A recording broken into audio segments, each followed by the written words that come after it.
చదువుకున్నా అని ఇంకేదేదో మాట్లాడతాడు. అంటే ఇక టీడీపీ బీజేపీ అలయన్స్ పార్టీ ఇప్పుడు ఆ రెండు ఒకటే. అంటే ఈ దేనికి సంకేతం? హైదరాబాద్ అన్నాడు మొన్న ఎప్పుడో. ఈ హైదరాబాద్ అన్నది మోడీకి వినిపించిందో లేదో అని చెప్పి నిన్న ఢిల్లీలో కూడా మళ్ళీ అదే మాట మాట్లాడుతున్నాడు ముఖ్యమంత్రి రేవంత్ రెడ్డి గారు. మోడీ నేను ఒకటే స్కూల్లో చదువుకున్నామంటున్నాడు. నేను బీజేపీ స్కూల్లో చదువుకున్నా, కాలేజేమో టీడీపీ. అంటే హైదరాబాద్లో చెప్తే వినడం అని చెప్పి మళ్ళీ ఢిల్లీలో పోయి చెప్పి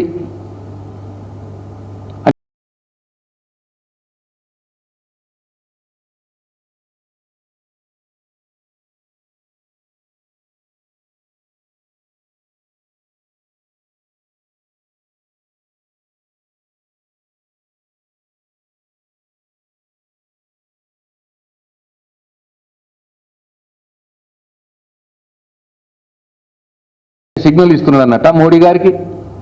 నేను మీ ఓన్ నేనే సిగ్నల్ ఇస్తున్నాడు.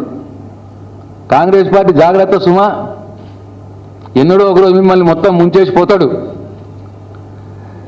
కాంగ్రెస్ పార్టీకి సూచన చేస్తా ఉన్నా, రేవంత్ రెడ్డి నమ్మకండి. ఓపెన్గా చెప్తున్నాడు. నేను ఢిల్లీలో కూడా చెప్పొచ్చింది. ఢిల్లీలో మీడియా ఉంటుంది కదా, ఢిల్లీ పేపర్లలో వస్తే ప్రధానమంత్రి గారు చూస్తారని చెప్పి. ఇట్లా వీళ్ళిద్దరూ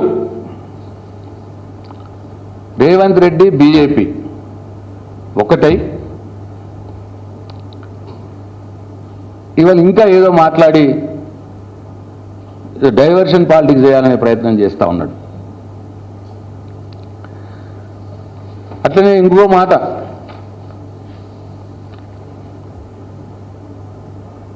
తెలంగాణకు శత్రువు ఎవరు? తెలంగాణకు శత్రువు కేసీఆర్ ప్రాణం అడ్డం పెట్టి తెలంగాణ కోసం కొట్లాడుతున్న సందర్భంలో తెలంగాణ ఉద్యమకారుల మీద తుపాకీ ఎక్కుపెట్టిన రైఫిల్ రెడ్డి నువ్వు కాదా? నువ్వు తెలంగాణ శత్రువి. నిన్నటికి మొన్న ఏపీ గోదావరి నీళ్ళని తీసుకుపోతా ఉంటే కళ్ళప్పగించి చూస్తూ తెలంగాణకు నష్టం చేస్తున్న నువ్వు తెలంగాణ శత్రువు కాదా?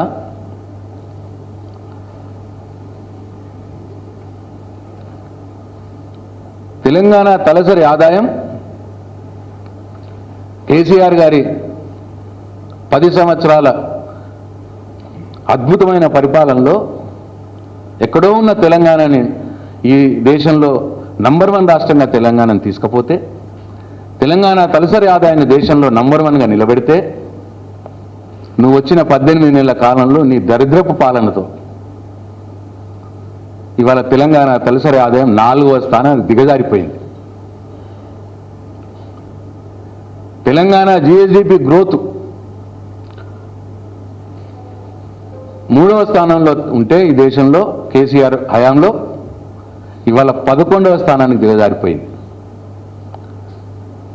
తెలంగాణ తలసరి ఆదాయంలో జిఎస్డిపి గ్రోత్లో కిందికి దిగజార్చిన నువ్వు తెలంగాణ శత్రువు రేవంత్ రెడ్డి కాదా? ఒకసారి తెలంగాణ సమాజం ఆలోచించాలి. తెలంగాణ అప్పుల పాలైంది అని చెప్పి ప్రపంచం ముందు తెలంగాణ పరువు తీస్తున్నాం. తెలంగాణ ముఖ్యమంత్రిని చూస్తే దొంగను చూసినట్టు చూస్తున్నారు అని తెలంగాణ పరువు తీసినాం. తెలంగాణ పరువు తీస్తున్నటువంటి మీరు తెలంగాణ మొదటి శత్రువు రేవంత్ రెడ్డి గారు. ఇవాళ కేసీఆర్ తెలంగాణ ఆత్మ.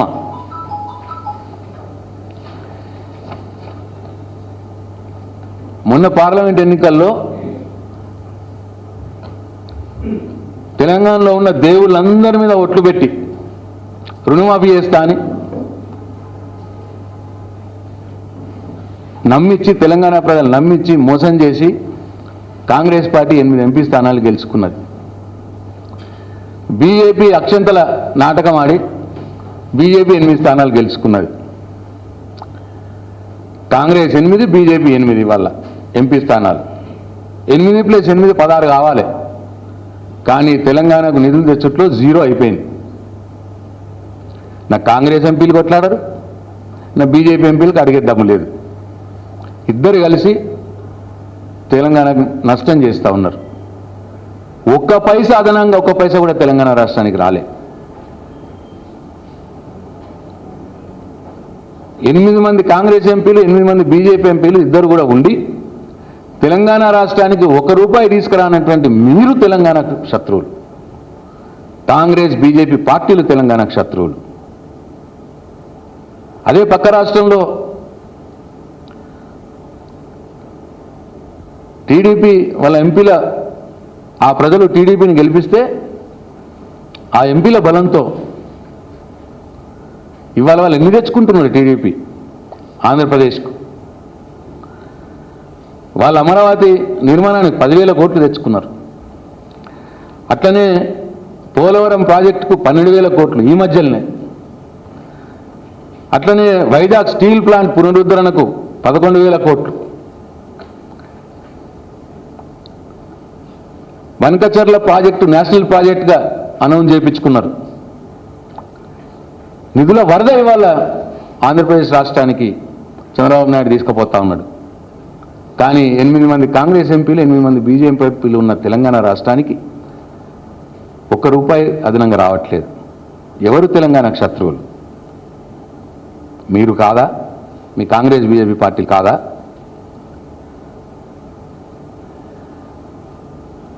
కేసీఆర్ తెలంగాణ ఆత్మ. ఇదే 16 మంది ఎంపీలు టీఆర్ఎస్ పార్టీకి ఉండి ఉంటే ఇవాళ పరిస్థితి ఎట్లా ఉంటుండే?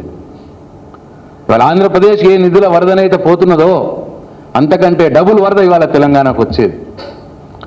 ఎందుకంటే తెలంగాణకు టీఆర్ఎస్ పార్టీకి 16 మంది ఎంపీలు ఉంటే తెలంగాణ ప్రయోజనాలే ముఖ్యం బీఆర్ఎస్ పార్టీకి. ఇటు కాంగ్రెస్ పార్టీకి గులాంగిరి చేయరు, ఇటు బీజేపీ పార్టీకి గులాంగిరి చేయరు. బీఆర్ఎస్ పార్టీ ఎంపీలు తెలంగాణ ప్రయోజనాల కోసం కొట్లాడతారు. కేసీఆర్ గారికి తెలంగాణ ప్రయోజనం కంటే ఏదీ ఎక్కువ కాదు. ఎందుకంటే తెలంగాణ రాష్ట్రాన్ని పుట్టించిందే కేసీఆర్. 10 సంవత్సరాల కాలంలో నంబర్ 1 రాష్ట్రంగా తీర్చిదిద్దిందే కేసీఆర్. 16 మంది ఎంపీలు ఉండి ఉంటే కేసీఆర్ చేయిలో ఇవాళ ఈ గతి పట్టేదా తెలంగాణకు?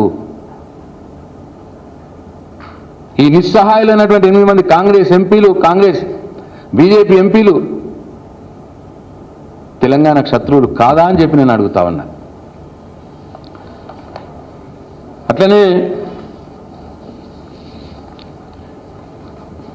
ఇవాళ రేవంత్ రెడ్డి గారి పరిస్థితి ఎట్లయిపోయిందంటే కాంగ్రెస్ పార్టీలో ఒక శక్తి లేని ముఖ్యమంత్రిగా మిగిలిపోతా ఉన్నాడు. బాధేస్తున్నది. తెలంగాణ ముఖ్యమంత్రి గీగతి పడుతున్నది ఏంది అని. 45 సార్లు ఢిల్లీ